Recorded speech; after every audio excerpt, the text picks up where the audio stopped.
Irfan Jans, then after that inshallah we will have some Q&A sessions, and let us just sit, relax and listen from them to share with us some topics, some interesting topics.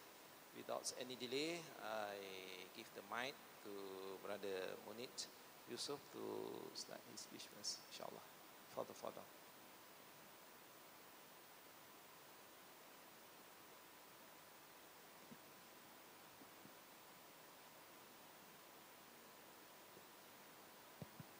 Bismillahirrahmanirrahim.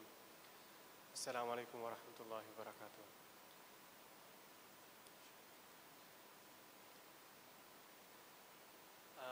First of all, I'd like to say it's been a very interesting personal journey back coming here, because a few years back we had the fortune of having some of the esteemed scholars with us right here. We were discussing actually about the topic living right with Earth, and I think to the benefit of the audience here, I mean, you should definitely check back that video. It was a lecture by three of the people, Salah Hamad and Imam Afrozali and Dr. Umar Farooq Abdullah. So they really touched very key important points which relate to the Muslims in the environment, which is very extensive. It was a 2-hour talk, so definitely if you are interested in this topic, that is a reference. It was right here. I remember standing myself listening to some of the things that were shared, especially on the heritage that Muslims have had, our history of how the culture of Muslims has been with the environment is just so amazing to look back. And then when we relate to where we are today, and we feel that there's so much, we have to catch up to our ancestors and see what we can do.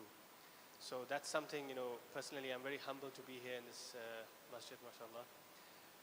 The topic of the lecture today is the Muslims and the environment. I wanted to keep it very concise and make it related to what we can really, talk about doing. So we'll be covering 3 main points. I will be covering 3 main points. The first point will basically be about the why. Why are we discussing this topic in the first place? Why does it relate to us as a civilization, as a group together? And why does it matter to us individually?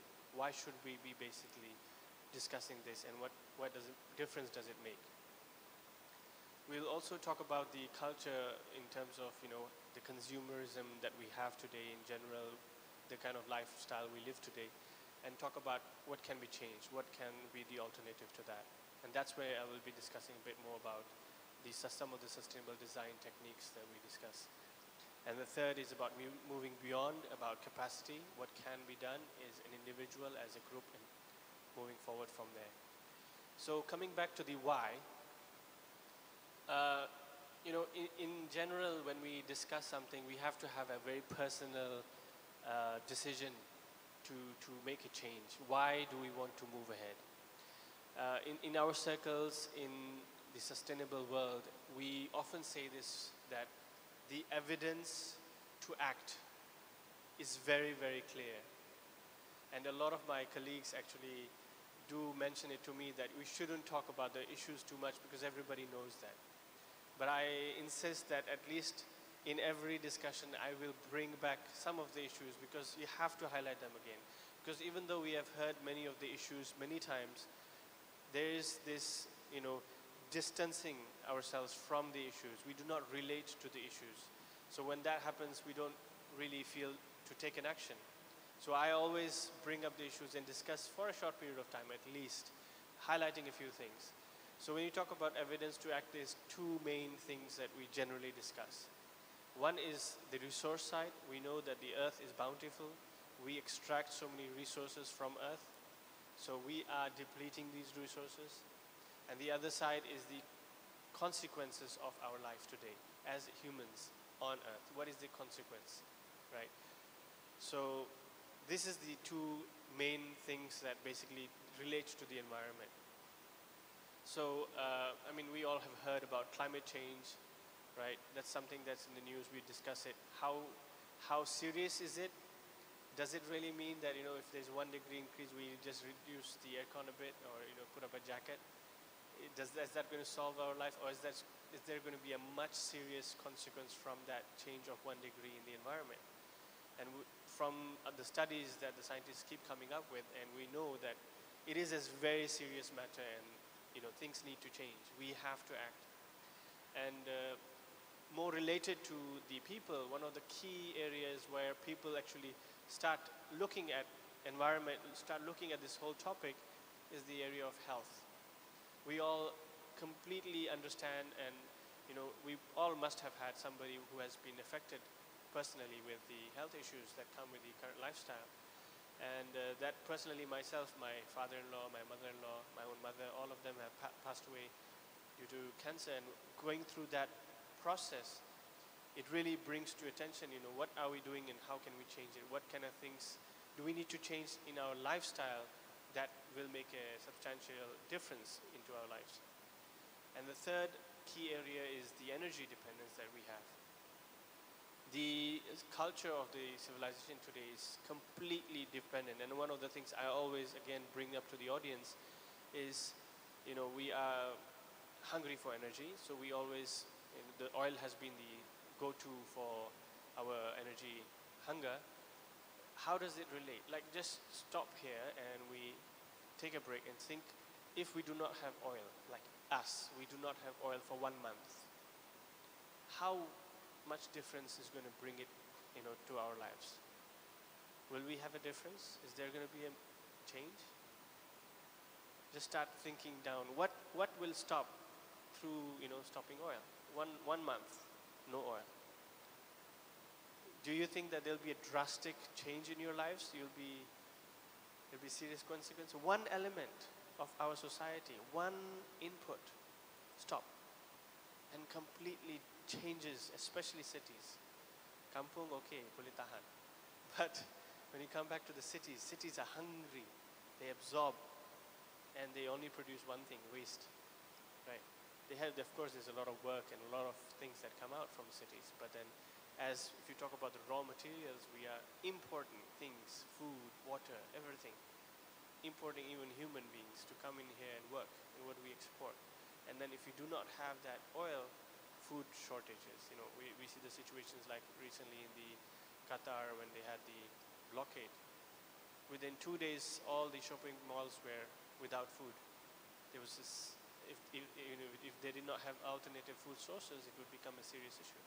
So that's one element. We're not even talking about other elements here, whether it's rock phosphate and things which our current civilization is very, very strictly dependent on.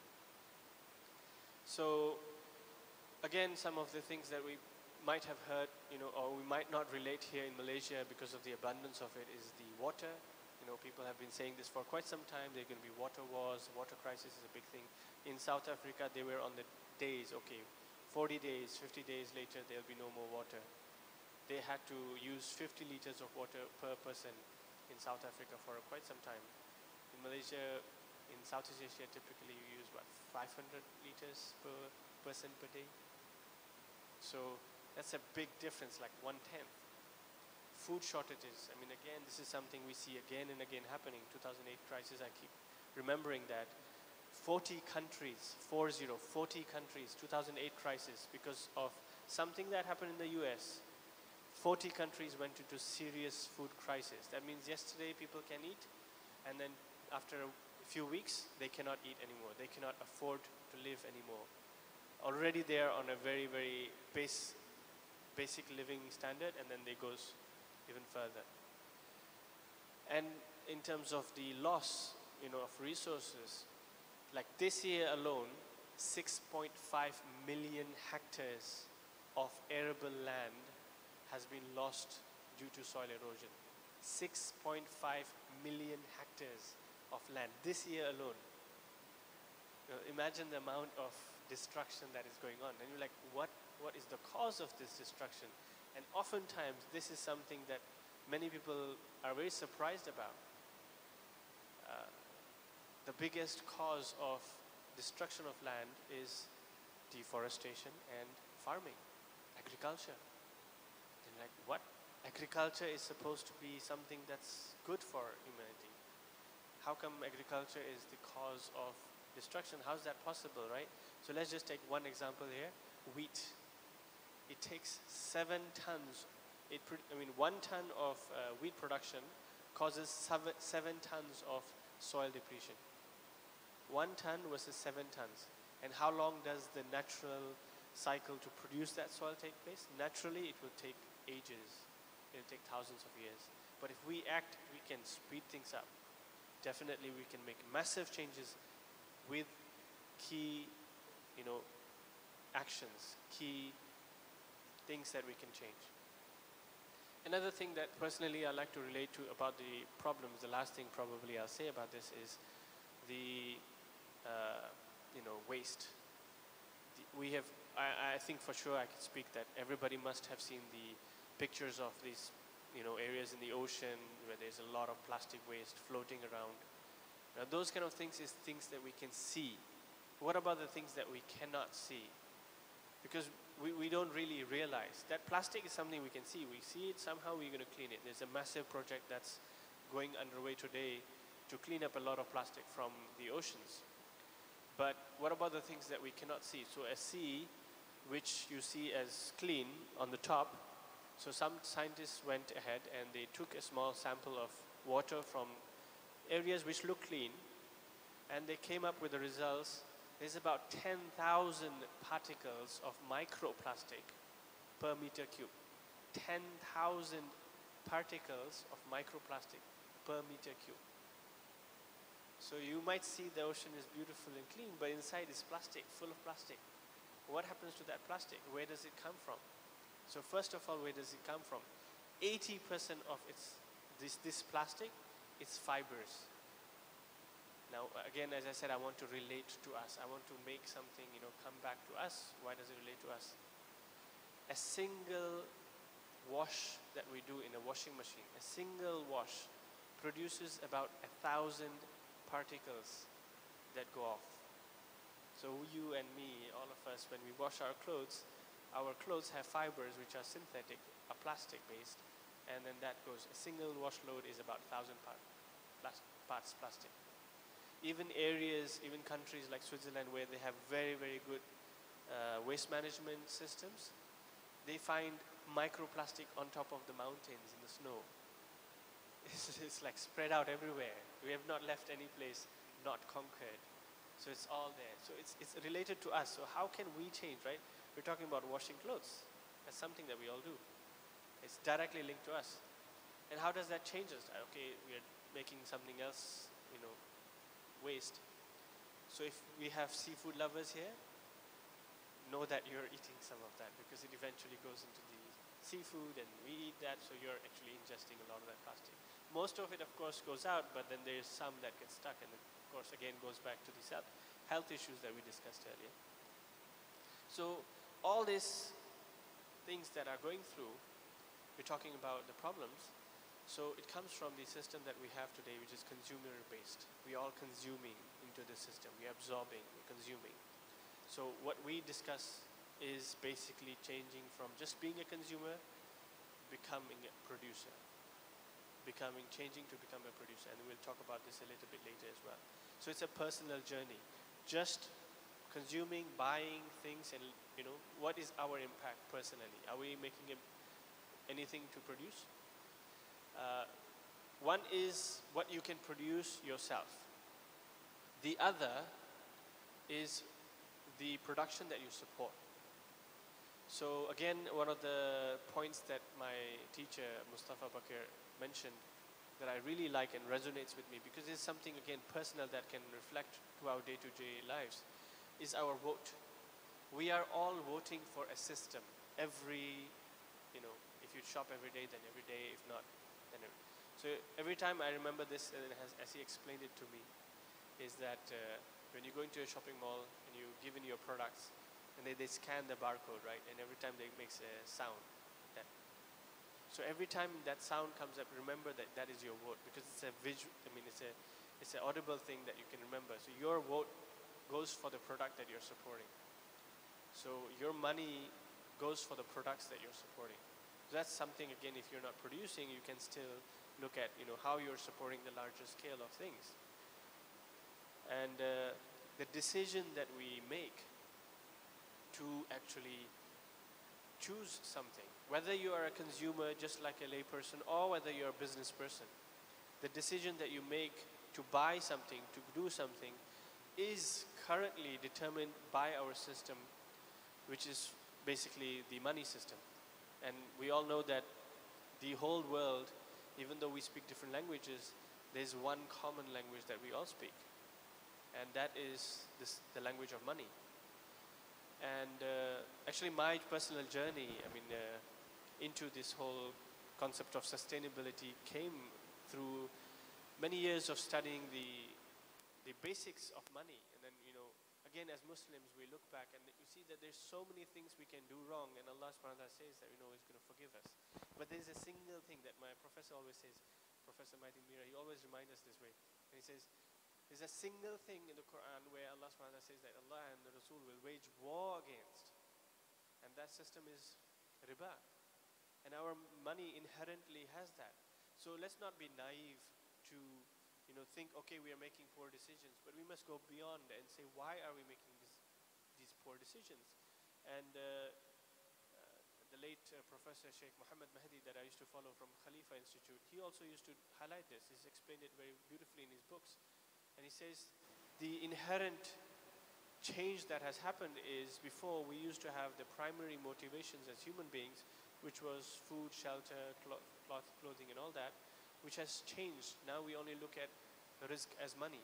The moment you substitute money for our primary motivation, it changes the mindset.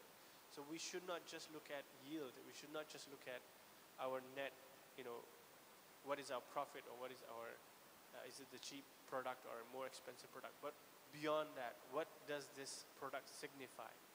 Does this product signify that we are on the change towards betterment, or are we just following the crowd and doing what everybody else doing is part of the destruction that currently is rampant in the consumeristic world? So that is something of a topic quite deep, but that's how actually I came into permaculture. And I remember going down Droga Hills, me and my friend, we were discussing about the riba in money, and we said, there's this concept called permaculture. And not only does it talk about money, but it talks about farming, it talks about architecture. And I was very intrigued. What kind of system is this? That, money and farming, I never put those two together. So that's my introduction to permaculture. That was back in 2011. And I immediately got hooked into, I joined the introduction courses. And so what is permaculture? In very, very simple terms, whatever name you call it doesn't make a difference. But we humans have been living on Earth for a very, very long time, right? Our ancestors had much knowledge that now, the last 100 years or so, we have forgotten. So permaculture is basically a design system. It is not a how to do. It is how to think about what to do. It is a design system which looks at our heritage.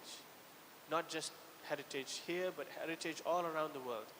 Our ancestors have had a lot of knowledge, so we look at that. We borrow from that. And then we say, okay, we look at nature, we observe. One of the first principles in permaculture is observe. So we look at the patterns in nature. In permaculture, they say patterns of nature. For Muslims, we relate very easily. We say sunnatullah. We know this is the pattern, this is the rules that Allah subhanahu wa ta'ala has already set. So we learn, okay, we see the jungle. Does it require fertilization? No. Does it require watering? No. Does it require pesticide? No, but it produces abundance because it's the pattern that is created by Allah, of course. So we learn from that and we follow that same pattern into our design to grow foods, to grow things, to design things that matter and make things easy for us. So we use our ancient heritage, we use observation on nature, and we use this knowledge, and we use appropriate technology. Where technology can be used, we will use it appropriately. But if we see that this is not long-term sustainable, if it's requiring too much energy, if it is producing a net negative in soil, then that's something that we have to think about. We just don't look at yield. We just don't look at how many apples are we going to produce, but we have to look at what effect is the soil going to have. And there was this story that was told to me about in relation to architecture. They were looking at a very old building. It had a very huge wooden beam. And I did not check the source of this, but what they said is when they wanted to replace the beam, they found some notes under the beam. And the notes said that if you're replacing this beam, it must have been so many years, maybe 100 years. And if you go to this particular location, we have already planted a tree, which will be the replacement beam for this beam.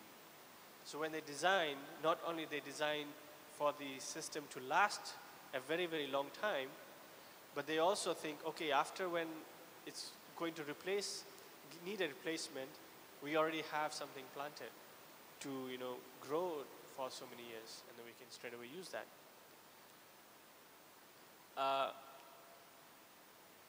Permaculture, again, comes from the root words permanent agriculture or permanent culture. It was founded by late Bill Mollison.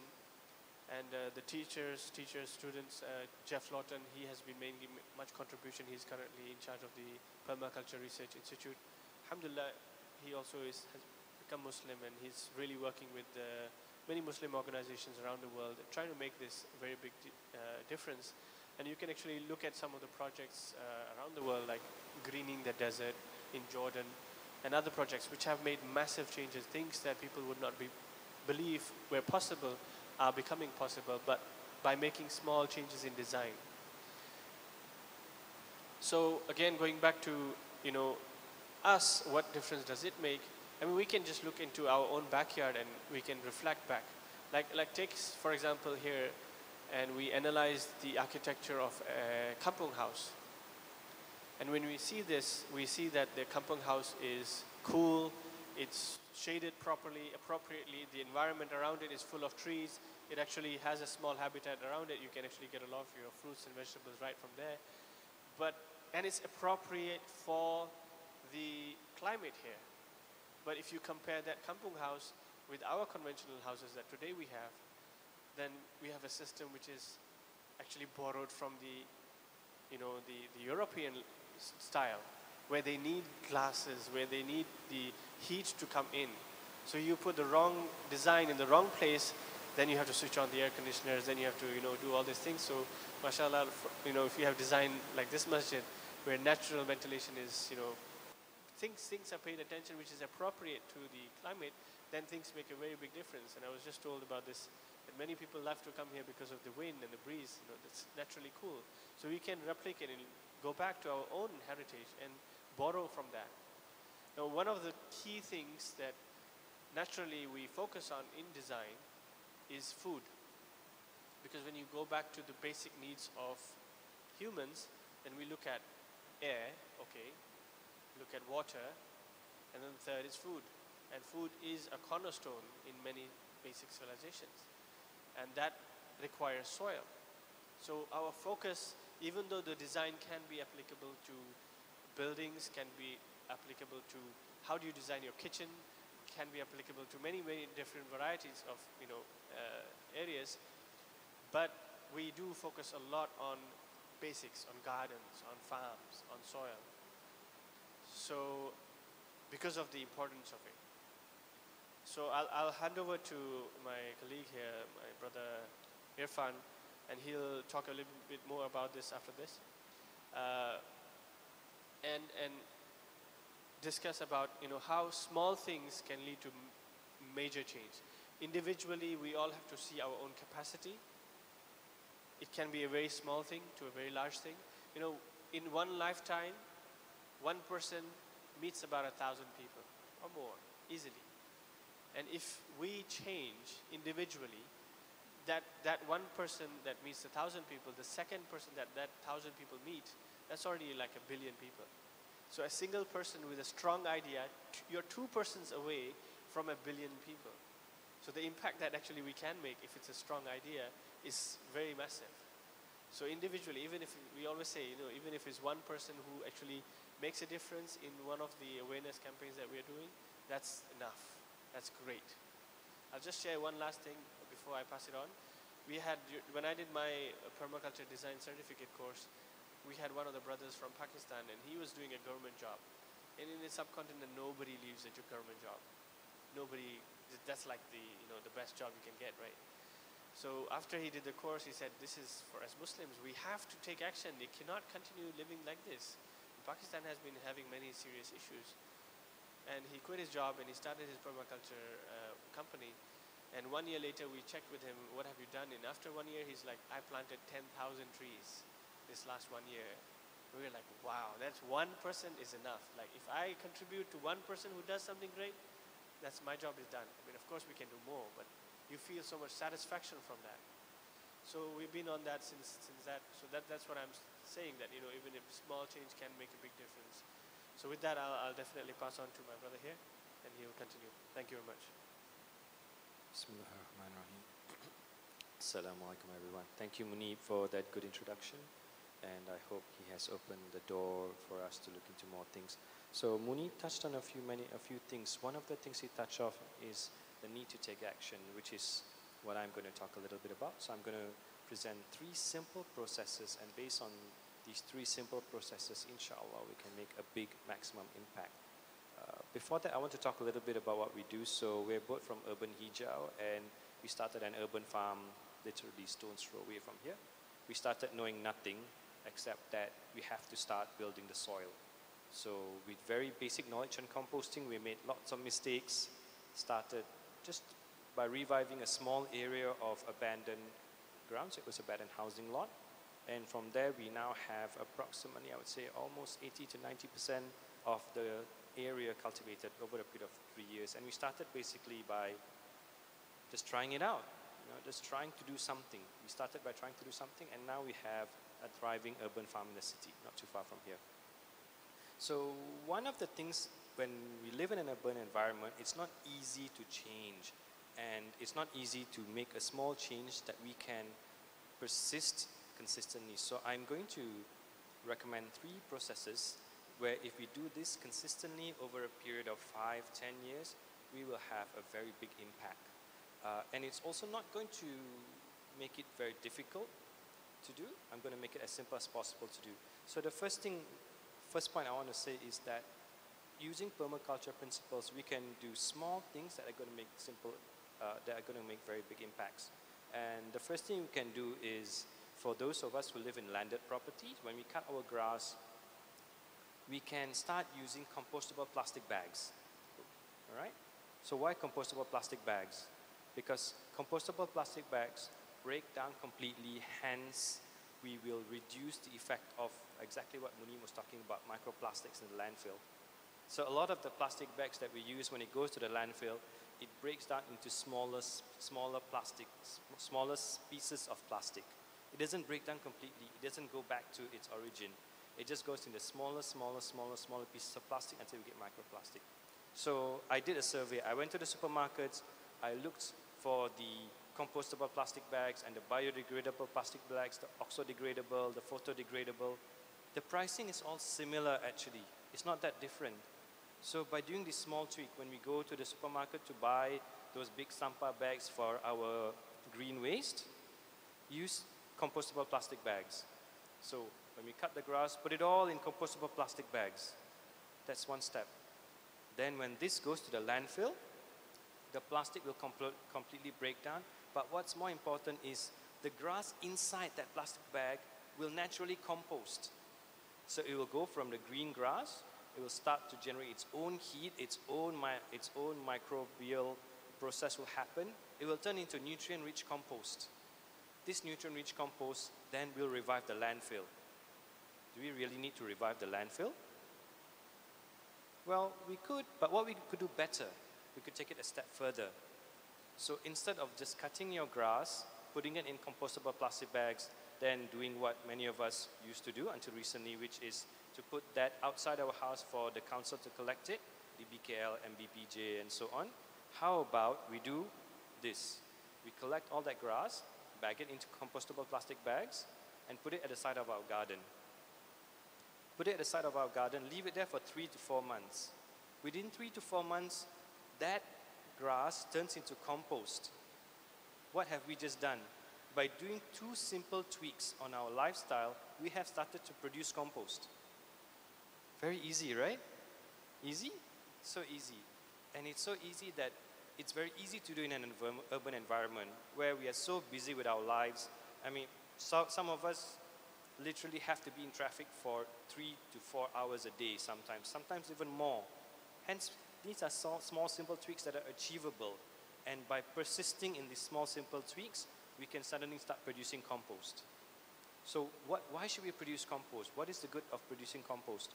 Compost is nutrient-rich soil that we can then use in our garden, in our potted plants, in our possible grow beds to bring life back to the soil.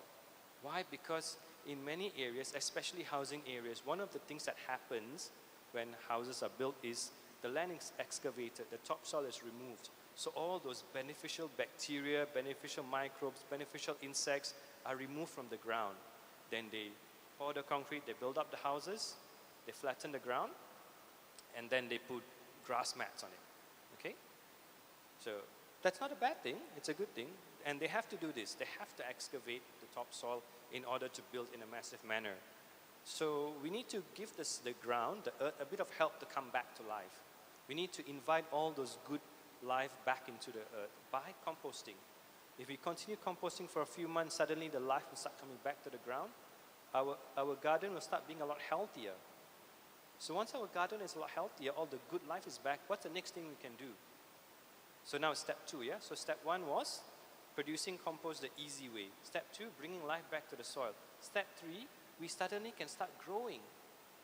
We can start growing things in our garden aside from grass and potted plants because the ground is now nutrient rich. You did not have to buy very expensive fertilizer, and often fertilizer doesn't always work. Sometimes it works, sometimes it doesn't. You say, oh, my neighbor, it worked very well, but it didn't work well in my house. Well, yeah, it's different microclimates, but compost will work well everywhere. You can take compost that's produced in urban hijau, and you can use that compost in Jandabai. It's going to work well. Because compost is a natural process. Yeah? You can suddenly start to grow. So now comes the big question. What should we grow? I would always stick to the basic principle. We grow what grows. I'm going to repeat that again. We grow what grows. What do I mean by that? We don't start growing things that are difficult. Things that are difficult, like, for example, trying to grow a durian tree in your house. Well, if you grow it from seed, a durian tree takes about 50 years to actually produce good fruit. That's a very long time to see a result. So as urbanites, we need to see things fast. We're used to the mobile phone technology. So we grow what grows, and we grow what grows fast. So when people come to the farm, they ask me, what should I grow? I tried to grow figs. It was so expensive, so difficult, and my fig plant died. I said, yes, I understand your predicament. It is very hard to grow figs in Malaysia because firstly, unless you're trying to grow the wild figs that grow in certain parts of Malaysia, it's not native to Malaysia. The plant that you're growing is probably from Taiwan or China or certain parts of Europe or maybe Middle East. So how about you grow what grows locally and grows well? How about you grow ulam raja? Ulam raja is very easy to grow. Yeah? Habib Hussein has visited our farm and he's seen how well our ulam raja grow. Ulam raja is kind of like the weed in urban hijau. We don't need to replant it, it just keeps growing. It's very good for health. It's high in nutrition, and when you grow it, basically within a few weeks you can start harvesting the leaves. In fact, sometimes within 2-3 weeks you can start harvesting. You start tasting your own produce. It makes you happy, and it gives you the confidence to continue. So what do you grow after that? After that, you try growing the bean crop. Kacang botol, for example. So kacang botol in English is asparagus beans. Try growing the bean crops. So be a bit more adventurous. We set up creepers to grow urban hijau, to grow kacang botol, or you can grow it around your fence. Again, very easy to grow. Just throw the seeds, have some compost on the ground, and start to grow. Within 6 to 8 weeks, you start seeing your kacang botol, you harvest it. When I take my daughter to urban hijau, she's about 3+, I harvest the kacang botol and I show it to her, and she eats it raw because it's healthy, it's tasty. Yeah? She knows the difference between organic vegetables and non-organic vegetables. Organic vegetables, when she eats it raw, she likes it. Commercially produced vegetables, she can't eat it raw, she doesn't like it, it's bitter. Yeah? So from there we can keep progressing from growing simple things like ulam raja, kacang botol, we start growing bindi next. Come to urban hijau, we'll help you with some seeds or plants. And then from bindi, you can grow eggplant. Eggplant is terung. Yeah, so you start growing terung. So suddenly, so now we have a few varieties of vegetables for our dining table. We start eating our own produce. We ourselves can tell the difference when we eat things that we produce. This evening for dinner, my mom cooked bayam manis, which we harvested from our garden. It was so tasty. It was so tasty that my daughters eat it. My daughter is 3.5 and she enjoys the bayam manis from the garden. Yeah. And from there, we tell our friends and our family what we're doing. We encourage them to do it. And more importantly, because we suddenly have results of what we are doing, we will be able to impact many people. So I hope these 3 basic points has helped in knowing how some simple tweaks to our life can suddenly result in a lot of impact. And I would also like to paraphrase the founder of permaculture, Bill Mollison, where if 10% of us do something, we will have a big impact on our local environment. Yeah. So at that point, I would like to end here and open to Q&A.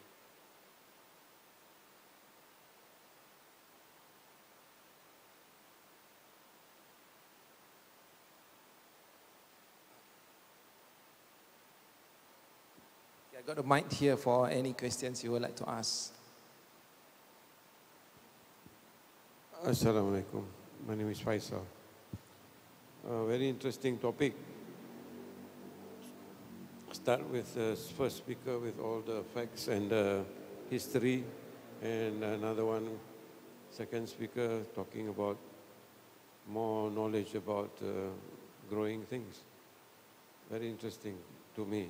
I've been very interested in such topic, but also we to remind ourselves that Malaysians are very big consumers of food and very big wasters of food, and we also waste a lot of plastic everywhere. One of the biggest in the world, for your information. Yes, it's a fact. Plastic. Another one is that I was going to say is that in Malaysia, our climate is so good for getting the alternative energy. Not the one we have to dig about a few kilometers down the ground, but like you say, the compost and things like that, there's also alternative energy available there in the environment. It's one of the highest in the world is our environment. We got a lot. Because one day oil is going to be finished. And coming back to the brother who was talking about what happened if we don't have oil for 1 month, I don't think many people will be alive. Because, this is serious, because I will just recall, some of you may be too young, cannot remember, somewhere in 1991, this country, our power grid, which is the line, failed. And it failed like a domino. So for one day, the whole country was out of power. Luckily, at that time, we don't have all the smartphones and all the computers like what we do now. But we did have several tall buildings with lifts, which cannot function. We did have traffic lights, which cannot function. We did have many petrol stations, which cannot pump petrol.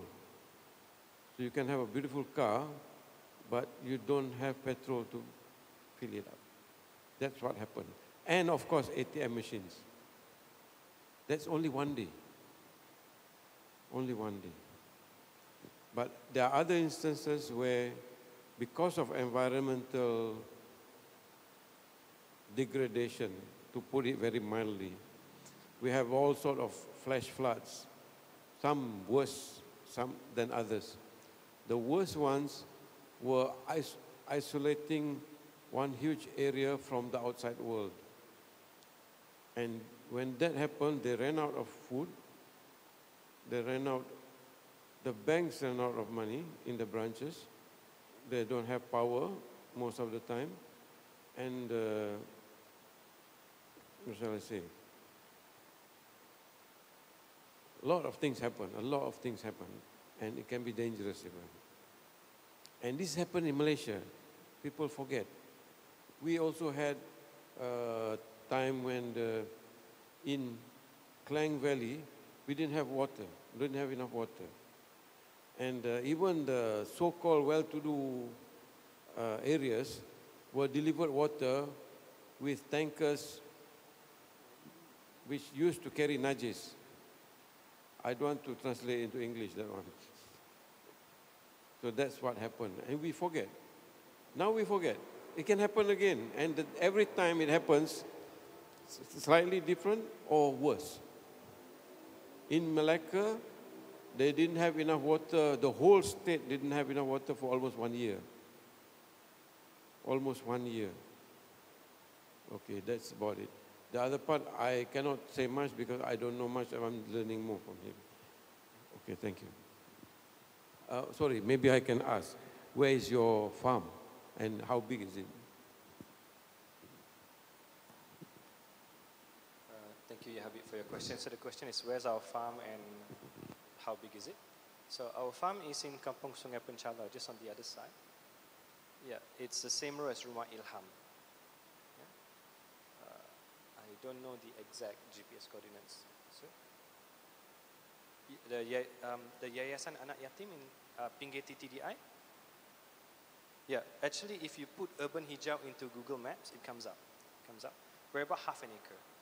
And you'll be amazed at how much we can grow in with half an acre. Someone did a count and we have more than 200 different species on half an acre of land. So we didn't even know we had that much. But someone did a count for us and helped us with that. So thank you.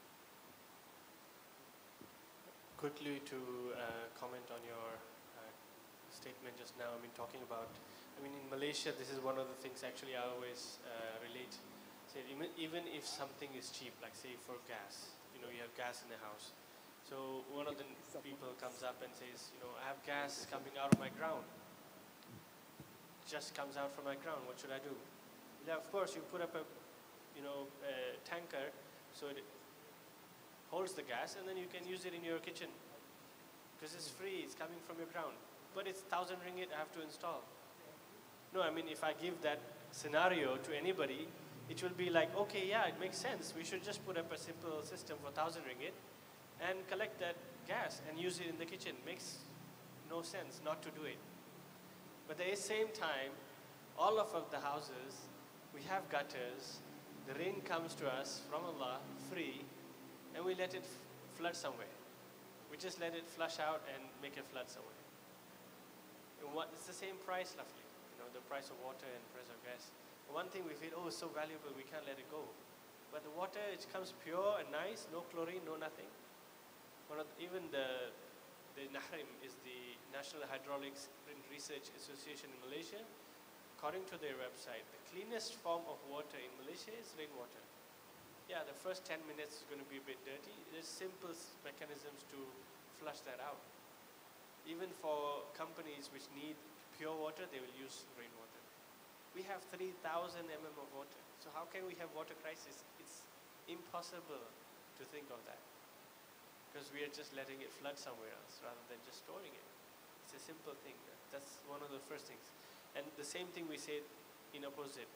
At tropical area, it's a green area waiting to become a desert. And a desert is a place waiting to have a flood. Because both systems do not have the design to catch the water. Yes, now you see, one of the companies basically that we used to have all the courses was called Murujan. And that actually comes from the hadith, which says that during the end of times, the lands in the Middle East, the deserts will become green meadows. The word green meadows is Murujan. And we see that already happening now. So, it's something to ponder.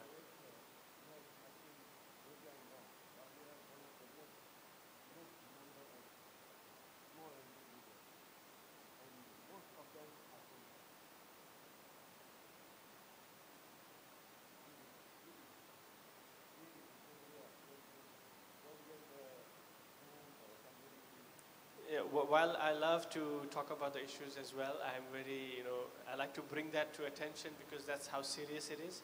But then there's many, many great efforts that's being done. Again, as he said, Urban Hijau was an abandoned housing plot, and this is what we have done from literally volunteer work. All of us got together, we said, okay, let's start something.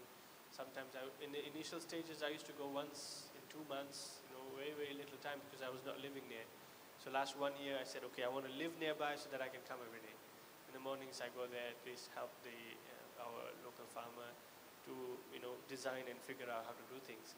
But now, Tamantun, actually, we are in very, very interesting times. In Tamantun, actually, I feel this is the place which is going to be the place of change. There's so many projects that's happening. Just with Urban Hijau, we are working together with Green Steps, and we started this year. We started composting with the police. They started composting with the Masjid Taqwa, and then we did with the SKTDDI1 school. We'll be building the farms for the school as well as the police. So the community here is getting excited. We have to find out what you're interested in. If you're interested in waste, okay, we can go for that. If you're interested in doing other things, there's so many areas of work that need to be done. So find the groups that are in your locality. That's where we talk about impact as well. Don't start from scratch. I have to do something. No, find out what's already happening. In the permaculture design certificate course typically is a 2 weeks program. It's a very long, intensive program. It has 14 chapters. We follow the guide. The 14th chapter, which we say is half the book, is invisible systems. It's basically about human beings. Because if we leave everything, things will fix itself. It's us that is the problem. It's humans. So when you talk about, joining this group, oh, it's difficult, there's so many politics. Yes, that's what we have to tackle. That is exactly where we need to act. That is the difficult part. It's humans is the difficult part. Planting a seed is easy. You take a moringa plant, a simple plant that we say is a permaculture plant, miracle plant. Plant the seed, 1 year later it's like all the way in the sky. 1 year, a simple seed can transform so much. So planting is easy. It's the humans that's difficult. So find the projects that's happening around your area, inquire, figure out which one suits your interest, get on with it. As he said, you can even start in your own garden. And some people say, oh, I live in a condominium, can't do much. Back when I was in Tamil Malati, now I have the farm, so I don't grow in my garden much. But back when I was in Tamil Malati, I was living in a condominium. At just about 2 hours of sunlight, I had 30 species of plants in one corner. Even the patai, the big tree, I planted from seed. It's beautiful. It doesn't do anything, but at least it's beautiful. A small tree growing in the balcony of a garden. You can do a lot. The smaller the garden, the more yield you can get because you have more attention. It's scientifically proven. So there's much impact that can be done. Thank you. Any other questions, please feel free.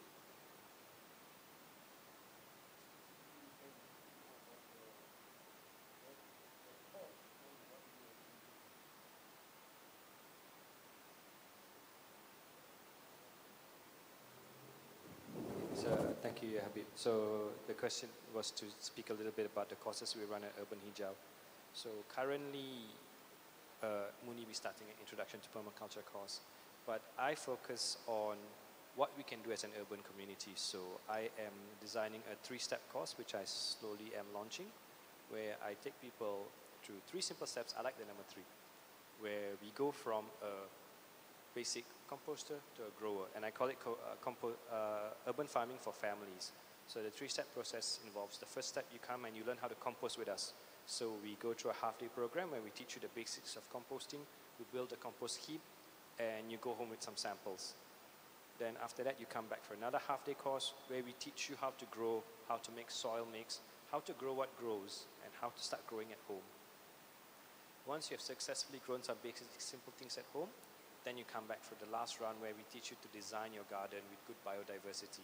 We talk about, okay, when you want to grow ginger, ginger is friends with chili, so grow it together. When you want to grow okra and eggplant, you grow it with roselle because these things are friends. When you want to grow bananas, grow it in a circle. So we teach you how to design your garden for maximum yield. So these are some of the things that we are going to do in the future. And other things that we have done in the past is we've had a very strong children's program, and we've had many schools even schools from near here, like ITCON, we've had Kaiser Group and other groups, come bring their children to the farm, and we teach the children about the basics of plants. We teach them where does food come from, how do you plant seeds, how do you harvest, what's edible, what's a non-edible, and then the children go home with an edible plant that they then nurture home. Yeah, so these are some of the other programs we've done. Alongside that, we have also worked with other partner organizations. Muneeb has mentioned a few of them. One thing I want to mention, which I find is really amazing, we had this volunteer, a resident in Taman Tun. He didn't have much of a garden, so he started coming to Urban Hijau and volunteering. And we told him, ultimately, we want you to learn here and go and do the same thing somewhere else. He took our advice literally, and he started, or rather revived, the TTDI community gardens, which is now a successful community garden. They're doing a lot of good things. So one person took to heart to revive the TTDI community gardens. So I find that really inspiring. And he reminds me to keep going. Every time I feel I'm getting tired, I say, no, I have to keep going because that one person came and saw what we did, the TTDI community gardens now persist. Yeah? So yeah, that's a little bit about what we've been doing. I also want to say that every Sunday morning we have open market at Urban Hijau, and you can come and purchase produce from us. So you can come, instead of going to the market, come to us. We'll show you what we have. We can either teach you how to harvest or harvest. You can also bring your family. You can show your children, how things look like on the plant before it comes to your plate. And you can enjoy something that urbanites don't enjoy, which is from the farm to your plate within a day. You harvest the spinach from our farm, take it home, wash it, cook it, and eat it for lunch. You'll see the difference. And this is something that I am very happy to say I regularly am able to do at home. I take produce from the farm in the morning, we prepare it for lunch, and we eat it from your farm to a plate within a day, and you will really see the difference in the freshness of the food. We have a nearby resident who now, I think if I'm not mistaken, she has stopped buying bindi, okra, from the market because she says the okra that we sell to her is so tasty and it's so fresh because she gets it in the morning and cooks it for lunch or dinner that she doesn't like what's in the market, because in the market, by the time it gets there, so it's got to get from the farm to the market, and then from the market seller, maybe it's there for a few more days, and then finally you purchase it. Then from there you take it home, you put it in the fridge, and then you cook it perhaps the next few days. Sometimes it can be 1 month between the harvest to the consumption process, and the freshness has gone from the vegetables. But if you come to our farm, you can actually achieve from the farm to your plate within a day. So I encourage all of you to come and visit us on Sunday mornings, or if you can't make it on Sunday mornings, maybe you can come even on a Saturday when we're around. And once you get to know us, you can even come during the week. You can exchange contact numbers, and you can let us know if you want to drop by during the week. Yeah, right. So thank you. In terms of what we grow what grows. So we grow fruit like papaya, banana. These are typically fruits that grow well in Malaysia. We grow a big variety of greens, a variety of gourds. So gourds are like snake gourd, bitter gourd, patola. We obviously, I've been mentioning bindi a lot. We grow a lot of bindi. We grow a lot of eggplant, pumpkin, tapioca. Generally, whatever grows well, we grow it. Yeah. So yeah, I hope that gives you an idea, and I hope this encourages all of you to visit us at Urban Hijau.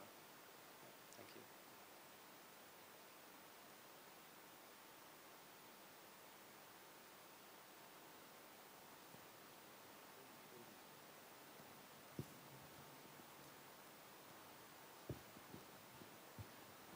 Okay, Assalamualaikum, sir. My question is maybe related to the title, okay, which is about the Muslims and the environment. Okay. The world nowadays is producing a lot of innovative products. Okay. So as we know that all these products might be related to the criteria of energy saving. Okay. But somehow people attracted with the energy saving terms of this product that might cause them to consume more in the term of quantity. So as the result, they might consume the energy same as before, that also consumes a lot of energy rather than consumes less energy from the product itself. So my question is how to, can you give an advice for us to get rid of this addiction that consumes a lot of products that might cost a lot of energy from the product itself? Thank you.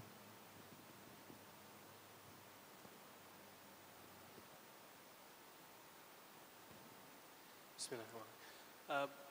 Basically, you're saying about a particular case of energy items, basically. So again, going back to what I said earlier, there's many tools and techniques that we can discuss. But in permaculture design, typically, again, going back to what I said earlier, we don't really talk too much about, we do talk about how to do things, but we prefer to talk about how to think about doing things. Rather than, isolating one specific area, because if you want to go into the energy, like for example, there's one TED talk that I can talk about where this lady, she really went crazy about the energy way. So then she goes into this whole discussion about, for instance, they build their whole house in a very energy neutral way. And then a simple thing, in a climate where it's cold, so something in the kitchen falls off on the ground, right? So now you have to think, how do you clean it? So you start thinking, okay, I'm going to use a tissue to clean this thing. Then you're like, no, I don't want to waste tissue because it's, trees. So let me not use tissue, let me use a cloth. So she uses a cloth. Then she says, okay, I can use a cloth. So now she takes the cloth, now you have to wash the cloth. So how do you wash the cloth? So you think you're actually improving, but you turn the tap to hot, and the amount of energy you're actually going to use just by hot water is way more than if you had just used a tissue. So if you really go down to specifics, it can really be quite challenging to continuously go down. But if you take back a look at the basics, so going back to what I said earlier, as an individual, so you start with yourself. What are you using? What do you use? So one thing is we always buy, or somebody gives you things, right? Either you buy or somebody gives you things. So what are the things that a person, individual, uses? So one thing is clothes. So there's this whole movement of minimalism, right? So something simple. So if you go to the extreme, it can be very demotivating as well. So I don't want to go to the extremes like some of the Japanese, they do. Very extreme. We are not extremists, we are moderate. So for example, one of the things that I decided to implement in my life is like, okay, I see a nice t-shirt that I want to buy. So I'm like, okay, I want to buy this. Then I'm like, no, which t-shirt at home do I want to give away? Then only I should buy this. Because I have enough. If I have something to give away, then I can take another new one. But if I don't have anything to give away, all the things that I have are good, then why should I take another one? It's rough, it's wrong, it's too much. So if you get a gift and you're like, okay, now I have a gift, new one, either give it away or I give away something else because you have more than enough. And if you notice your cupboard, half of the things you will hardly ever touch. 1 year you haven't touched them. So it's the thing. Going back to one by one, observation. First principle in permaculture, observation. Observe your life, your personal life. What comes to your life, what do you use, and what is the impact? So you buying a processed food at a pasar malam. So sometimes you look at it, new lenses, right? We see, how do you see things? So you're like, okay, they package a product in plastic, and then they package another, sauce into another plastic, and then they put this two plastic inside a third plastic, and then you're like, one item, one meal, and you have like 3, 4, 5 plastics with you. Like, what can change? What can I make a difference? Maybe you bring your bag, as simple as that. So you start observing your personal life first. Then second thing you can do is observe your household. What are the things that are coming in and what are the things going out? And you'll be surprised, wow, there's a lot of plastic that's coming out. So then if it's that much, something simple, again, what can be done about it? So if you cannot change so much about what comes into your house, how do we bring that plastic to a better organization? So if you within your group, if you have like maybe 10 houses, they can get together their waste. So you have a company called iCycle. They take care of your solid wastes. So we work again with them. So the solid wastes, iCycle deals with it. The organic waste, we are trying to create this system so that it gets circulated in the economy. It's changed into compost, into food. Food goes back to the people, so completes the cycle.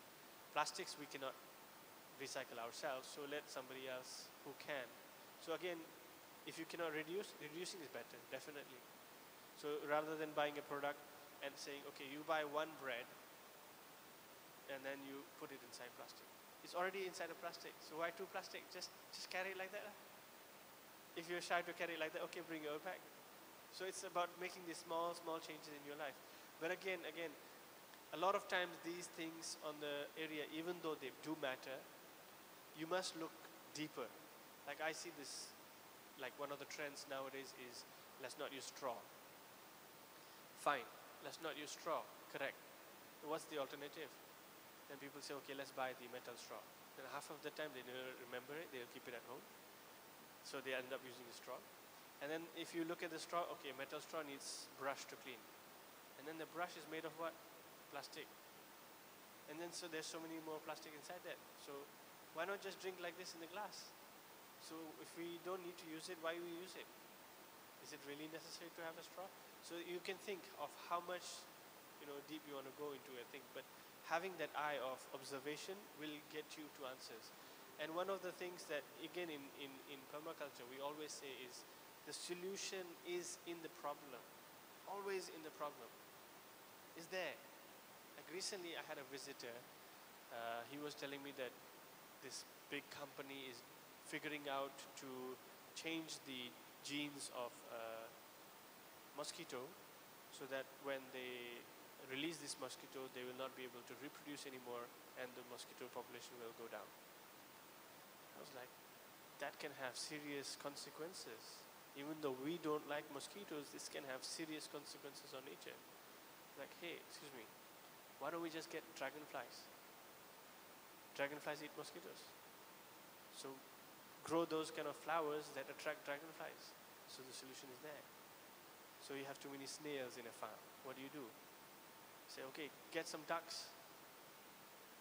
The ducks will eat the snails, so you won't have a problem with that, snails. So whenever there's a problem, there is a natural solution to it. We don't need to always, personally go out there and figure it out. That's one of the issues that we have. We always want to conquer. We always want to take an action. We don't find the solution from within nature. So observation, you will figure out so much. That's what, again, one of the things we say. We have to keep teaching how to design, not just about tools. Because if I teach the wrong tool, everybody's going to do the wrong thing. But if I teach the design method, I might be, and then I also teach a bit of tools, so to get people started, maybe 10 different people will come at a better solution. Then we share. No? So if I want to grow something in the temperate, in the tropical, I don't need to just look at Malaysia. I can look at Brazil. So I say, oh, in Brazil they're doing syntropic agriculture. Very good, very successful. Okay, I bring it here because it's relevant. So you can observe in a similar climate analog. I don't bring the tomatoes from temperate, I bring the tropical scenario. You must, again, as he said, grow what grows, don't grow what you see on YouTube in some fancy European country, because it's not going to grow. Then you're asking yourself trouble. You only want to grow the Western herbs that grow very well in temperate. Of course cannot. So observation is the key. I would rather go to that rather than answering the specific on the things.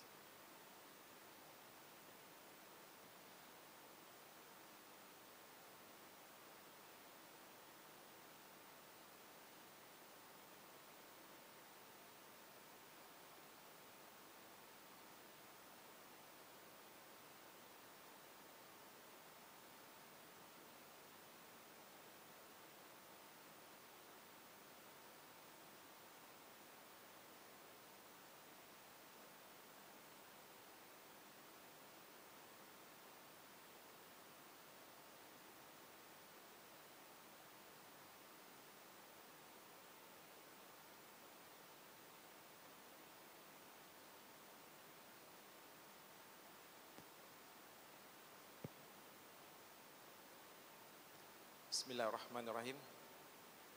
Maybe we still have some few minutes if any question from the ladies. If any, otherwise we call an end of our program tonight. No, okay. Thank you very much, Brother Muneeb Yusof and Brother Muhammad Irfan Jan for his interesting and remarkable and mind-opening talk that they share with us tonight. I believe we benefited from what we have learned and listened tonight to be a better man and have a sensitivity to preserve our clean environment that we live. May Allah subhanahu wa ta'ala grant him Jannah for all their effort. We have a next program on next week, Friday, 28 December, starting at 9 p.m. With our scholar, Sheikh Abu Zaki, with the kitab of An Antidote of Our Heart. Again, we invite all of you to come to attend this talk this Friday at the same time here. And lastly, we thank all of you who are giving a support to the program that we have here, and we have some light refreshments here. Just make yourself easy. Inshallah, we meet again same time, Friday, 28 December for next program in English sessions. Inshallah. Thank you very much.